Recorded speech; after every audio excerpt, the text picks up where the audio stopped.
About Isidatta, translated by Thanissaro Bhikkhu.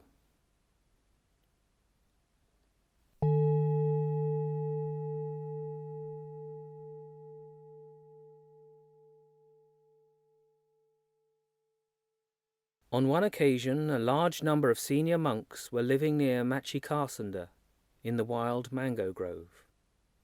Then Citta the householder went to them and, on arrival, having bowed down to them, sat to one side. As he was sitting there, he said to them, "Venerable sirs, may the senior monks acquiesce to tomorrow's meal from me?" The senior monks acquiesced by silence.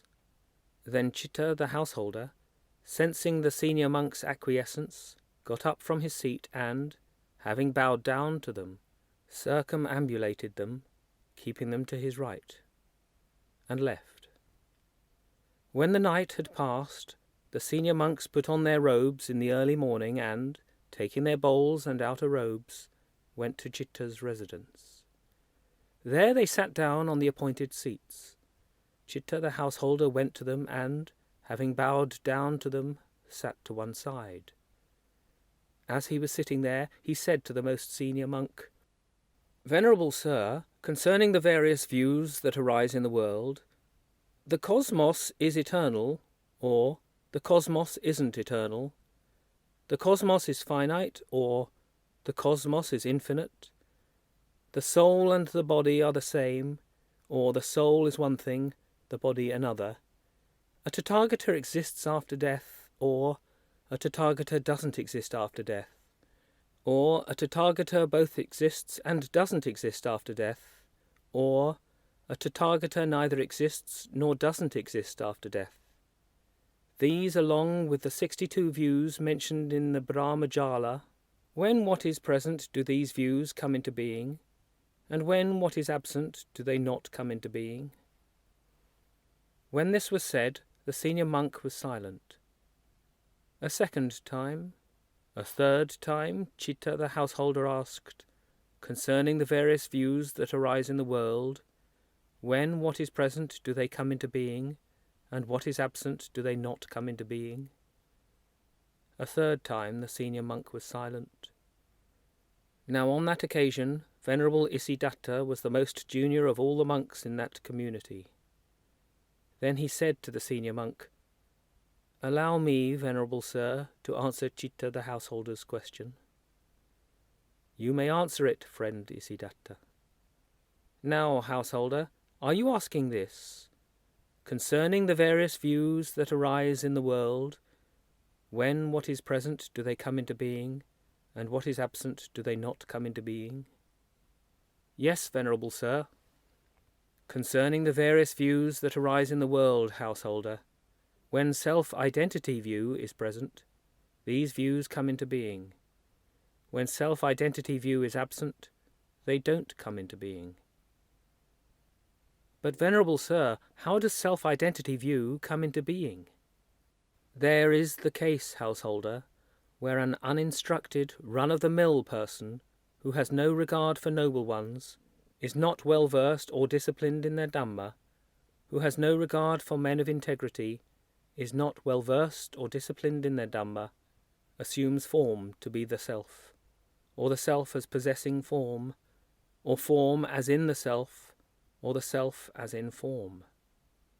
He assumes feeling to be the self, or the self as possessing feeling, or feeling as in the self, or the self as in feeling.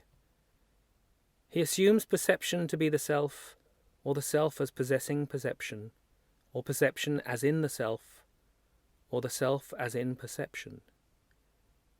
He assumes mental fabrications to be the self, or the self as possessing fabrications, or fabrications as in the self, or the self as in fabrications.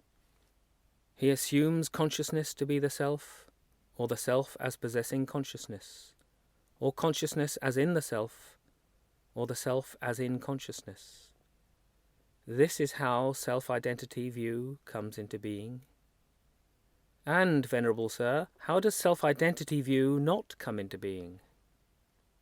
There is the case, householder, where a well-instructed disciple of the noble ones, who has regard for noble ones, is well versed and disciplined in their Dhamma, who has regard for men of integrity, is well versed and disciplined in their Dhamma, does not assume form to be the self, or the self as possessing form, or form as in the self, or the self as in form. He does not assume feeling to be the self. He does not assume perception to be the self. He does not assume fabrications to be the self. He does not assume consciousness to be the self, or the self as possessing consciousness, or consciousness as in the self, or the self as in consciousness. This is how self-identity view does not come into being. Venerable Sir, where does Master Isidatta come from? I come from Avanti, householder. There is, Venerable Sir, a clansman from Avanti named Isidatta, an unseen friend of mine who has gone forth. Have you ever seen him? Yes, householder. Where is he living now, Venerable Sir? When this was said, Venerable Isidatta was silent. Are you my Isidatta? Yes, householder. Then may Master Isidatta delight in the charming wild mango grove at Machikasanda. I will be responsible for your robes, alms food, lodgings, and medicinal requisites. That is admirably said, householder. Then Citta the householder, having delighted and rejoiced in Venerable Isidatta's words, with his own hand served and satisfied the senior monks with choice staple and non-staple foods. When the senior monks had finished eating and had removed their hands from their bowls, they got up from their seats and left. Then the most senior monk said to Venerable Isidatta, "It was excellent, friend Isidatta, the way that question inspired you to answer. It didn't inspire an answer in me at all. Whenever a similar question comes up again, may it inspire you to answer as you did just now." Then Venerable Isidatta, having set his lodging in order and taking his bowl and robes, left Machikasanda.